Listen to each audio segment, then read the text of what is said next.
2024 সালে একটি মাত্র সঠিক প্রমাণ থাকলেই জমির মালিকানা আপনার। সুপ্রিয় দর্শক মণ্ডলী, একটি মাত্র প্রমাণ যদি আপনার কাছে থাকে তাহলেই সাফিসিয়েন্ট, আর কিছুর প্রয়োজন হবে না। এই এভিডেন্স ধরেই বুকে সাহস রেখে সামনের দিকে এগিয়ে যেতে থাকুন। যত বড় ক্ষমতাধর ব্যক্তি হোক না কেন, ভীত সন্ত্রস্ত না হয়ে ভয়কে জয় করে দুর্গম দুস্তর পথ হলেও সামনের দিকে এগিয়ে যেতে থাকুন। আপনি আপনার সম্পত্তি ফিরে পাবেনই। সেই সম্পত্তি যদি 100 বছরও অন্যের দখলে থাকে তবুও সেই একটি মাত্র প্রমাণ হাতে থাকলে হবে হয়তো একটি দলিল, নয়তো একটি খতিয়ান। তবে সেটা হতে হবে সিএস খতিয়ান। দ্যাট মিনস ভারতীয় উপমহাদেশ তথা ইন্ডিয়ান সাবকন্টিনেন্টের প্রথম জরিপ বলে অভিহিত, যাকে সিএস খতিয়ান বলে। আমরা জানি যে খতিয়ান হচ্ছে একটি সরকারি ডকুমেন্টস বা এলিমেন্টস, আর কোনো ভূ সম্পত্তিতে মানুষের ব্যক্তিগত মালিকানা প্রমাণের সনদই হচ্ছে দলিল। দলিল হচ্ছে জমির সবচেয়ে গুরুত্বপূর্ণ এবং স্ট্রং একটি ডকুমেন্টস। তদ্রূপভাবে খতিয়ানও কোনো ফেলনা জিনিস নহে, এরও যথেষ্ট গুরুত্ব রয়েছে, ভ্যালুয়েশন রয়েছে। কারণ এই খতিয়ানের বলেই খতিয়ানকে বেস করেই দলিল সৃষ্টি হয়ে থাকে। দ্যাটস ওয়াই এর ভ্যালু কিন্তু কোনো অংশই কম নয়। ইন্ডিয়ান সাবকন্টিনেন্টে প্রথম যে খতিয়ান হয়েছিল সেটি হচ্ছে সিএস খতিয়ান বা ক্যাডাস্ট্রাল সার্ভে। এটি হচ্ছে বেসিক্যালি সিএস খতিয়ান, আগেই তা বলেছি। এই খতিয়ানটি প্রথমে শুরু হয় চট্টগ্রামের রামু উপজেলা থেকে এবং দিনাজপুরে গিয়ে কিন্তু শেষ হয়েছিল। প্রত্যেকটি মৌজা, গ্রাম, মহল্লা, অঞ্চলে অতি সূক্ষ্ম এবং পুঙ্খানুপুঙ্খভাবে এই সিএস খতিয়ানটি তৈরি করা হয়েছিল। এটি হচ্ছে মাস্টারপিস, যার ফলে সেই ব্রিটিশ সরকারের সময় যখন জমিদারি প্রথা ছিল তখন এই রায়তস্থিতবান যারা দখল সত্ত্বে দখলীয় মালিক ছিল, এই দখলীয় মালিকানা কিন্তু দিয়েছিলেন তখনকার প্রজাদের ভিতরে। তা দেওয়া হয়েছিল এই সিএস খতিয়ানের উপরে বেস করে এবং এভাবেই প্রজারা মালিকানা পেয়েছিলেন। এই সিএস খতিয়ানের বলে পরবর্তীতে সম্পত্তি বেচা বিক্রি হস্তান্তর হয়েছে। কিন্তু বর্তমান পরিস্থিতির ডিজিটাল প্ল্যাটফর্মে দাঁড়ালে সবকিছুই স্ক্রিনে যেমন স্পষ্টভাবে মুহূর্তের ভিতরেই দেখা যায়, তখন কিন্তু এই ডিজিটাল প্ল্যাটফর্ম ছিল না, এসব তথ্য উপাত্তের জোয়ার ছিল না, সুযোগও ছিল না। যার ফলে অনেক দুষ্কৃতকারী, দখলবাজ, দুর্নীতিবাজ, ভূমিদস্যু, ভূমিক্ষেপক, ভূমিলিপসু, অন্যের জমি জবরদখলকারী, প্রতারক, জালিয়াত যারা রয়েছে তারা এই সিএস খতিয়ানের মালিকানাকে বাদ দিয়ে এসএ খতিয়ানের ভুলক্রমে হোক বা প্রতারণা করে হোক, হীন মানসিকতা চরিতার্থ সাধনের জন্য হোক বা জরিপকারকদের ভুলেই হোক, ইচ্ছায় হোক বা অনিচ্ছায় হোক, নিজের নামে হোক অন্যের নামে করে নিয়েছে। তখন দেখা গেল যে এই সিএস খতিয়ানের মালিকের নামে না হয়ে অন্যের নামে হয়েছে। সেই এসএ এর বলে বেচা বিক্রি হয়ে গেছে। আবার দেখা গেছে সিএস খতিয়ানের যিনি মালিক ছিলেন তার নামে এসএ খতিয়ান অন্তর্ভুক্ত হওয়ার পরেও আরএস খতিয়ানের সময় অন্যের নামে রেকর্ড হয়ে গেছে এবং বেচা বিক্রিও অলরেডি হয়ে গেছে। কিন্তু সিএস খতিয়ানের বলে যিনি মালিক, অ্যাকচুয়ালি তিনি হচ্ছেন জমির মূল মালিক। কারণ সিএস খতিয়ানকে কিন্তু অস্বীকার করার কোনো জো নেই। এই সিএস খতিয়ানকে সরকার স্বীকার করে এবং আদালত অস্বীকার করে না। সরকার ও আদালত দুই জায়গাতেই সিএস এর যথেষ্ট এভ্যালুয়েশন হয়ে থাকে, কিন্তু এটাকে আমাদের সমাজের কিছু কুটিল লোক পাত্তাই দিতে চায় না, কারণ তাতে তাদের স্বার্থ হানি ঘটে। কিন্তু এই সিএস খতিয়ান দিয়ে আদালতে মামলা করলে কিন্তু প্রতিকার পাওয়া যায়, রেমেডি পাওয়া যাবে নিঃসন্দেহে। আপনারা একজন ভালো সিভিল লয়ার ধরে পর্যায়ক্রমে সাহস করে সামনের দিকে এগিয়ে যেতে থাকুন, পেয়ে যাবেন আপনাদের কাঙ্ক্ষিত জমি। কারণ মনে রাখবেন, রাত যত অন্ধকারই হোক না কেন, ভোর হবেই, সূর্য উঠবেই। তেমনি সত্যি সিএস খতিয়ান যদি আপনার হাতে থাকে, আদালতের সামনে প্রতারকদের মুখোশ খুলে যাবে। সত্যের উপর থেকে মিথ্যের চাদর মোড়ানো পড়ে একদিন না একদিন উঠে যাবেই। যদি আপনার হাতে থাকে এই মূল্যবান এভিডেন্সটি, যার নাম হলো সিএস খতিয়ান।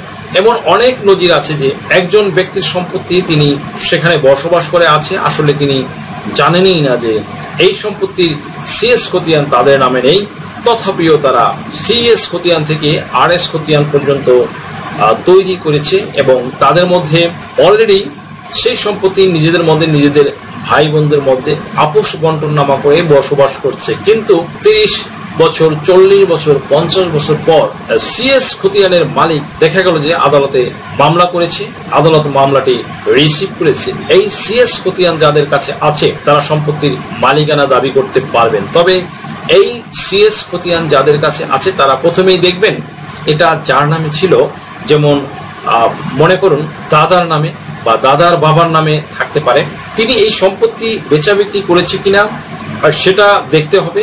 যদি বেচা বিক্রি না করে থাকে তাহলে আপনারাই এই সিএস এর বলে মোকদ্দমা করতে পারবেন এবং আদালত তা সাদরে গ্রহণ করবে এবং আপনারা রেমেডিও পাবেন এবং আপনাদের জমি আপনারা ফিরে পাবেন নিঃসন্দেহে 100% গ্যারান্টি। কারণ সরকারের যে খাস খতিয়ানের সম্পত্তি, যেই সম্পত্তি সিএস খতিয়ান মূলে সরকারের কাছে বিভিন্ন সংস্থার সম্পত্তি যেখানে জমা করে নিচ্ছে বা নিয়েছে অলরেডি, তেমনি সিএস যোগ সাজস করে আতাত করে বিনিময় করে দুর্নীতি করে দালাল চক্রের খপ্পরে পড়ে একটি দুটি খতিয়ান করে কেউ নিয়ে থাকলে, কোনো দুষ্কৃতিকারী এটা নিজের নামে করে থাকলে, নিয়ে থাকলে, সেই সব সম্পত্তিতে নির্মিত স্থাপনা কিন্তু বুলডোজার দিয়ে ভেঙে গুড়িয়ে দেওয়া হচ্ছে অলরেডি।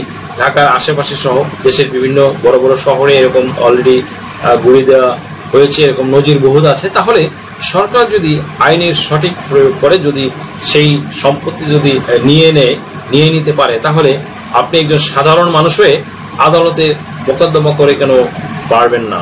অফকোর্স পারবেন। সিএস এর মতো শক্তিশালী ডকুমেন্টস আপনার কাছে থাকা সত্ত্বেও কেন আপনি ভয় পাচ্ছেন?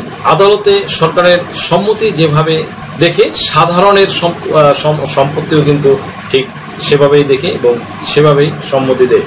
আপনার কাছে একটি খতিয়ান যদি থাকে সেটা হতে হবে কিন্তু সেই সিএস খতিয়ান, যে খতিয়ানের সম্পত্তি হস্তান্তরিত করেনি বা হস্তান্তরিত হয়নি এমন অক্ষত কোনো সিএস খতিয়ান যদি আপনাদের কাছে থাকে, তাহলে এই একটি ডকুমেন্টস দিয়েই আপনি আপনার জমির মালিকানা দাবি করতে পারবেন। কিন্তু সুপ্রিয় দর্শক মন্ডলী, এখন আলোচনা করব দলিলের ক্ষেত্র নিয়ে। যদি আপনার কাছে একটি দলিল থাকে, অন্য কোনো কাগজপত্র না থাকে, তাহলেও আপনি সেই দলিলের মূলে সম্পত্তি দাবি করতে পারবেন। কিভাবে সেটা? আপনি যে দলিলটি নিয়ে কথা বলবেন, ধরে নিলাম সেটি 1965 সালের এটি করেছে।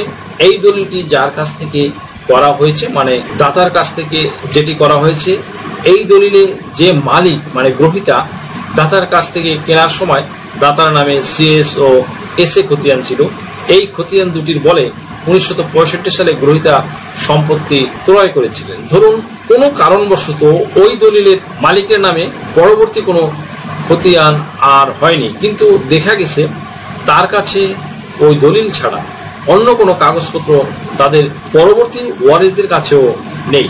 এই খতিয়ান দুটিও তারা পাচ্ছে না। এই সকল ব্যক্তিরা ওই দলিলটি দিয়েই কিন্তু মালিকানা চাইলে দাবি করতে পারবে। এটা হয়তো এর আগে তাদের জানা ছিল না। এখন আসা যাক, ওই দলিল দিয়ে যদি মালিকানা দাবি করতে হয়, তাহলে ওই দলিলের উল্লেখিত দাতা ও গ্রহীতার নাম পর্যালোচনা করেন, তাহলে আপনি আসল রহস্য উদ্ঘাটন করতে পারবেন। আপনার সামনে আয়নার মতো পরিষ্কার হয়ে আসল রহস্যটি বেরিয়ে আসবে। তাহলে ওই দলিলে দাতার নাম ও গ্রহীতার নাম, যেহেতু গ্রহীতা আপনার পূর্বপুরুষ, তাহলে দাতা কে ছিলেন ওই দাতার নাম দিয়ে সিএস ও এসএ খতিয়ান তল্লাশি দিয়ে বের করতে হবে।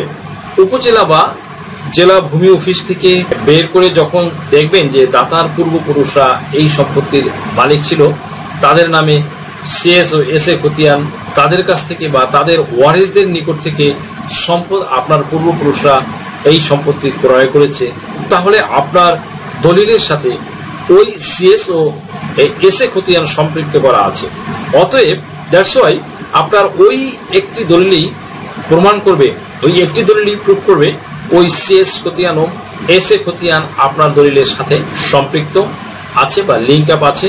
পরবর্তীতে যে খতিয়ানগুলো হয়েছে তা ছলচাতুরি বা চতুরতা বা প্রতারণা করে বা জাল জালিয়াতি করে বা জরিপকারকদের ভুলে হোক বা যে কোনো ভাবেই হতে পারে।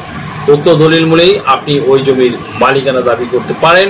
আপনার সবচেয়ে বড় প্রমাণ হচ্ছে আপনার দলিল বা আপনি যার কাছ থেকে ক্রয় করেছেন সেই দাতার নামে বা তার পূর্বপুরুষের নামে সিএসও এসে আছে, এটাই সবচেয়ে বড় এভিডেন্স আপনার। তাহার মালিকানা পেতে হলে যে কোনো একটি প্রমাণ যদি শক্তভাবে বের করতে পারেন এবং আপনি যদি প্রমাণ করাতে পারেন যে আপনার যে দলিল রয়েছে ওই দলিলের পূর্বের সিএসও এসে খতিয়ান দুটি আপনার দলিলের সাথে লিঙ্ক আপ বা সম্পৃক্ত এবং এই দলিলের বলে ক্রয় করার পর আপনার বাবা এই জমি বেচা বিক্রি করে নাই বা হস্তান্তর করে নাই বা হাত বদল করে নাই, তাহলে এই দলিলেই আপনার সম্পত্তি এনে দিবে।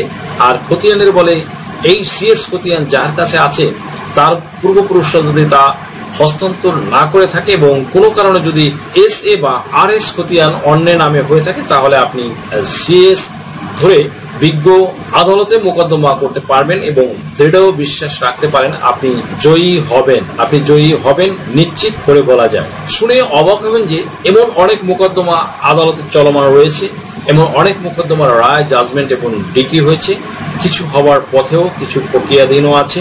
এমন অনেক ভাই বোন বন্ধু যারা আমি আইনজীবী হবার কারণে বা বদৌলতে আমাকে দেশে এবং দেশের বাইরে থেকে প্রশ্ন করে জানতে চায় যে আমার কাছে একটি মাত্র দলিল আছে কিংবা একটি মাত্র সিএস খতিয়ান আছে, আমি কি জমির মালিক হতে পারবো? আপনাকে সাজেস্ট করব, অ্যাডভাইস গাইড করব, আপনি সব বায়া দলিলগুলো নিয়ে বসুন এবং ভ্যাটিং করে ধারাবাহিক বিবরণ মিলিয়ে দেখুন, যাচাই বাছাই করুন, সার্চিং দিন, না পারলে কোনো সিভিল লয়ারের সহায়তা নিন বা আমাদের কাছে আসতে পারেন। ভূমি মন্ত্রণালয়ের অধীন ইউনিয়ন ভূমি অফিস, উপজেলা ভূমি অফিস বা জেলা ভূমি অফিসে যান, না পেলে বিভাগীয় ভূমি অফিসে যান, সেখানে না পেলে ঢাকার তেজগাঁওয়ে অবস্থিত ভূমি ভবনে ভূমি অফিসে যোগাযোগ করে সার্চিং দিলে পেতে পারেন। আর যদি মনে করেন যে যদি সে বলে থাকে যে আপনার পূর্বপুরুষ আপনাদের জমি বিক্রয় করে গেছেন, তখন এমন ভুয়া কোনো দলিল বের করে দেখায়, তাহলে আপনি সাব রেজিস্ট্রি অফিসে তল্লাশি দিয়ে দেখতে পারেন, সত্যি মিথ্যা যাচাই করে নিতে পারেন। পরিশেষে বলতে হয় যে টাইটেলের সাথে আশা করি হুবহু মিল পেয়েছেন। এখন তো বুঝতে পেরেছেন সুপ্রিয় দর্শক মণ্ডলী যে কোন প্রমাণটি হাতে থাকলে, কোন একটি মাত্র প্রমাণ হাতে থাকলে জমির মালিকানা আপনার হবে। সেটি হতে পারে একটি দলিল, সেটি হতে পারে একটি সিএস খতিয়ান বা ক্যাডাস্ট্রাল সার্ভে রিপোর্ট।